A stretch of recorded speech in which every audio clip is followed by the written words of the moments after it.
Good morning, everybody. Happy Thursday morning. It is a 5 a.m. edition of the HPP with ABC.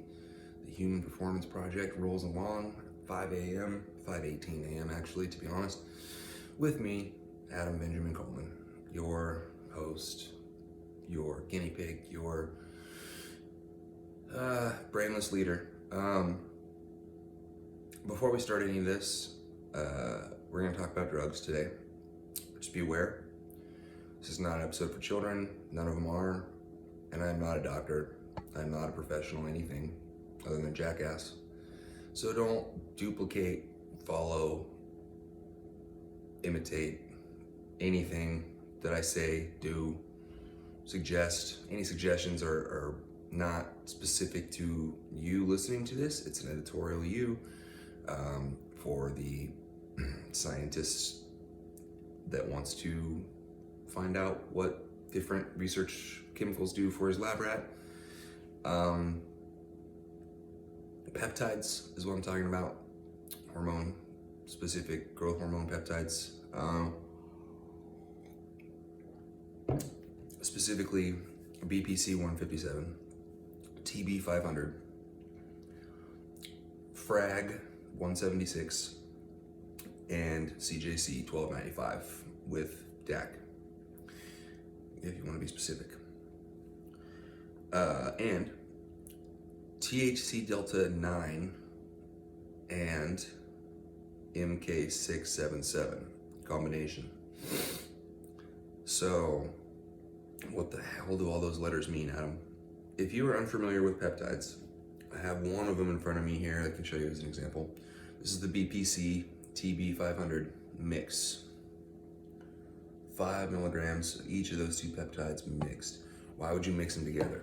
Well, because most performance enhancing drugs, whether we're talking about steroids, or whether we're talking about growth hormone peptides, or whether we're talking about over-the-counter nutritional supplements for sports nutrition, they all work better synergistically.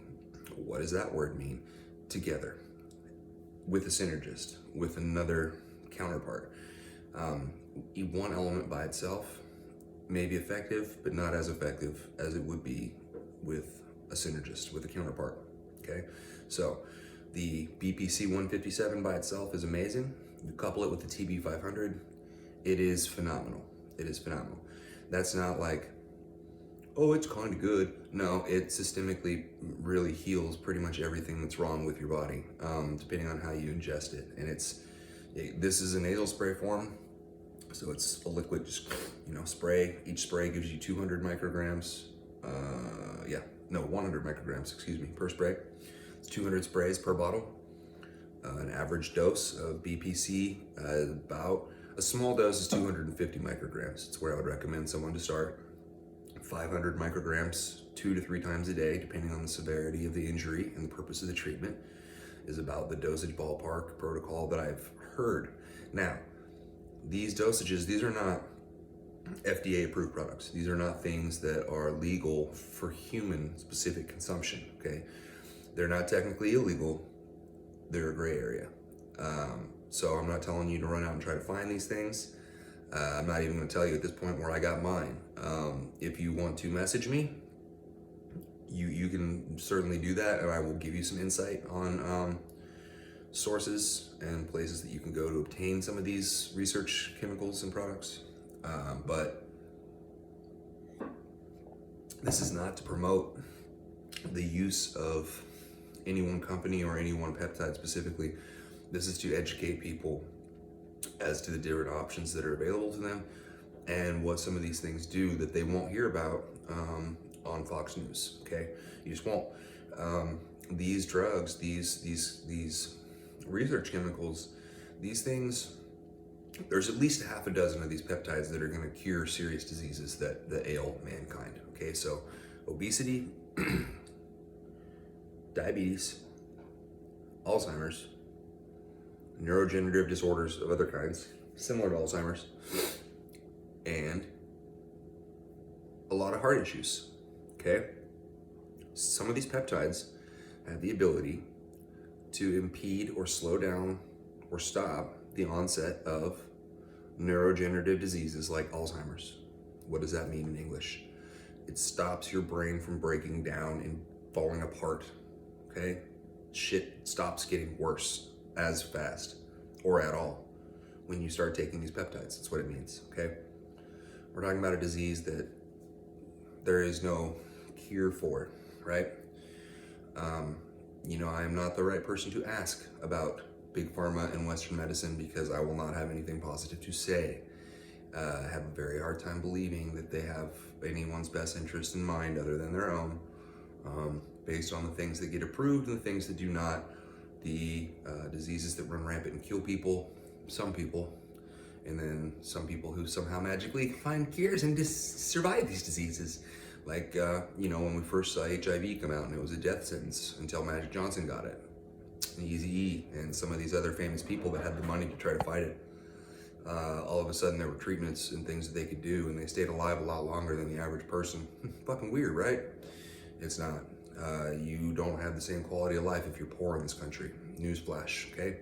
It's not a color war, it's a fucking class war, all right? The only color that people are concerned with in this world is the color on this motherfucking beanie, and that's green if you can't see it, okay? Doesn't matter if you're black or white or Mexican or Asian or whatever the fuck, doesn't matter. We're all brothers and sisters. It's greed. It's fucking just the need for instant gratification and selfishness that have driven us to a point of separating ourselves and falling alone, which is exactly what I think, if there were a big evil entity in the world that was trying to bully us and push us around and was concerned with what we consumed, when we consumed it, and what we did, how we did it, and wanted to move us around like sheep, just saying if, not that there is, don't want to end up in fucking Guantanamo, I think that it would probably try to control people through food, water, and the things that they ingested and needed and depended on, like medicine. So that all being said, take your health seriously and take it into your own hands while you can. Not when you get sick. Don't do what most Americans do and wait till symptoms pop up and then try to fix those. Listen to your body. Understand when things are out of balance. Before things get really fucked up and you have to go to the hospital and let a doctor take over for you, listen to your body. Stay in tune with what you need. Listen, it will tell you. Your body will never lie to you. It will tell you what it needs, okay? The only way that you can ever fix a lot of the problems that are devastating this nation is through Ayurveda, which is internal medicine, which is balancing your body through what you eat, what you drink, how you sleep, what you surround yourself with. That will change entirely your hormonal production, which will change entirely the cascade of events that follow, which will influence everything, like your hair, your skin, your nails, your sleep, your attitude, your digestion, your attitude. I think I already said that already, but it changes everything, okay? If you put water in the gas tank of a race car, is it gonna run? No. So why would you expect to be able to put Cheetos and fucking Mountain Dew in your stomach and get any kind of good result or energy or nutrition that's gonna drive you through the day? Don't eat trash and expect not to get sick, people. You gotta wise up a little bit on that and take some responsibility for what we've been doing to ourselves, which is slowly and passively killing ourselves for years, some of us more so than others. I did it aggressively with drugs and alcohol and shitty food, okay? By the grace of God, for some reason, I got interested in supplements and health and nutrition, and it kind of offset all the damage I was doing, so I'm still alive to talk to you here today. I shouldn't be, but I am. Deal with it. Don't wait. Start taking care of yourself and do realize how quickly things can go downhill. And if you enjoy this life at all, which I'm hoping you do, because you should, take care of it. You have one body, one lap around this field. Do it the right way, okay? It may not be the popular opinion. People might call you a dork because you go to bed before midnight or don't eat pizza and fucking red vines for dinner. But you know what? You're gonna be a thinner, healthier dork that has control over when you shit, and how you feel, and how your brain works in a way bigger way than these assholes that are calling you names. Okay? So, just let it roll. Don't do what the popular opinion is. Do what's right for you. Okay? Do what's right for you. Find your own way. Don't listen to everybody else. Because nobody else's solution is going to be your solution. Nobody else's journey is going to be your journey. You need to do what you need to do. And that is not editorial. That is specific. Okay, so don't fucking pull on someone else's coattails and do what, Johnny Q or Susie Q is doing. Just do whatever the hell you need to do, and don't be afraid to do it, and don't apologize to anyone for it. Okay. Yeah, it's a big deal. So, to go on with that, I really want to try to explain to you guys how important the concept of, I guess, interconnectedness is, or how bound our bodies are. Like, everything is a chain. Everything is a chain. If you hurt your left pinky toe, you're gonna change the way that you walk. It's gonna change the impact on your knee and your hip and your lower back, and the way that you stand, the way that you sleep, the way that you do everything. And so guess what? There's gonna be changes that happen. Muscles are gonna lengthen and shorten to compensate. Postural angles are going to change between bones and articulations because of these changes in the muscle tissue and the fascia around it, and the way that you lay, the way that you sleep, and the way that you walk now. Those corrections, those changes, if they're not correct anatomically, if you're walking with a shuffle and a lean and you start to grow a Quasimodo humpback, that's real. It's possible from just incorrect movement over a long period of time. You're programming your body incorrectly. Okay, so it's going to respond by adapting incorrectly. So that's why massage therapy, stretching, hydrating, all these things are super important. Yoga, even learning about your energy channels in your body, the meridians, the chakras, whatever you want to call them, and how those need to line up and stay open, or else shit just doesn't work right. It is real, man. It is real. If your bodies get out of balance, things go wrong, really wrong. And it could be in a big, big, big way. I mean, you could die. You don't have enough insulin, you die. You don't have enough of any one hormone, eventually you die. Those hormones get changed by very, very, very, very small decisions and choices that we make, guys. Very small. As I said, there's a whole cascade of influences from our hormones and the effect that our lifestyle has on those hormones. And this is gonna sound kind of weird, okay?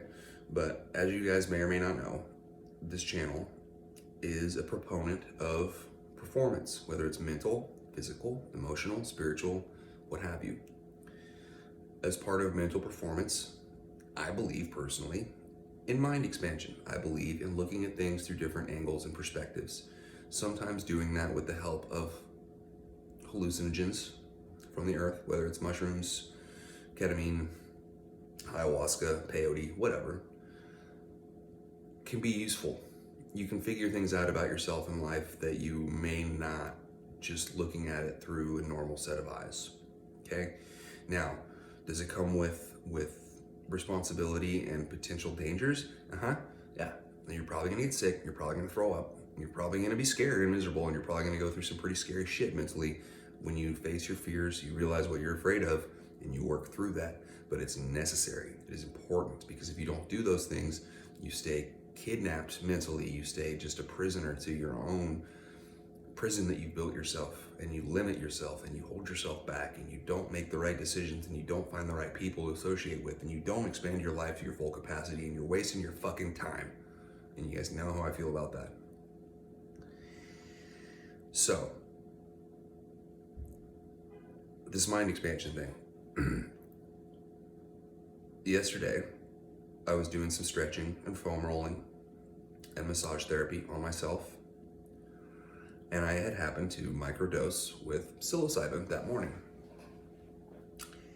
I could see, if I closed my eyes, the constriction of the muscular fascia around the muscle that I was stretching at the time, and how the tightness of that fascia had come in response to dehydration, injury, and improper movements over time by me. I've hurt myself a lot in life, and I didn't slow down very much. I just kind of tried to adapt and keep going, and it fucked up a lot of things for me that I'm fixing and paying for now.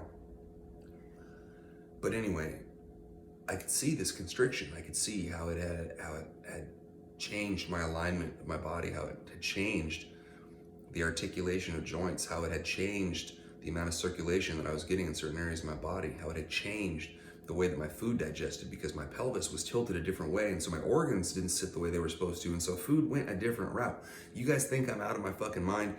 I'm not entirely, okay? A little bit, yeah, but this is real, okay?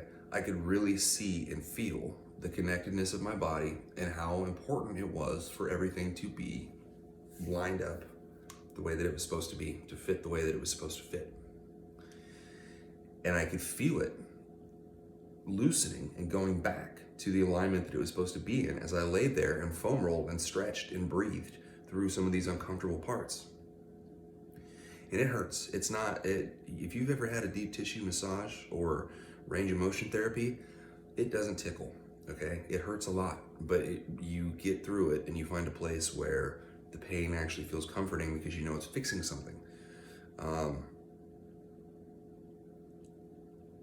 And I could see that constriction, that tightness just loosening up, and I could feel my body come back to life. I could feel the influence of my attention on that area. And it was amazing. It was amazing. It was like, if I shut my eyes, it was like being able to see the black stuff in Venom, right? Like the just like wrapping around my body, trying to squeeze me out, choke me out. It was like evil. But when I would focus on breathing and positivity and stretching, it would dissipate and it would stretch, and I could feel my body going back to the way it was supposed to be, instead of like the Quasimodo hiding myself, limping, sick, ashamed, strung out, hungover, waste of space that I've been for a lot of years. You know, when I'm drunk and high, I'm not proud of myself, so I don't look you in the eye. I don't look up when I walk. I don't stand up tall. I don't walk with swagger. I walk like I'm trying to not be seen, like I'm trying to hide from something. And my posture changes, you know, and it did over time.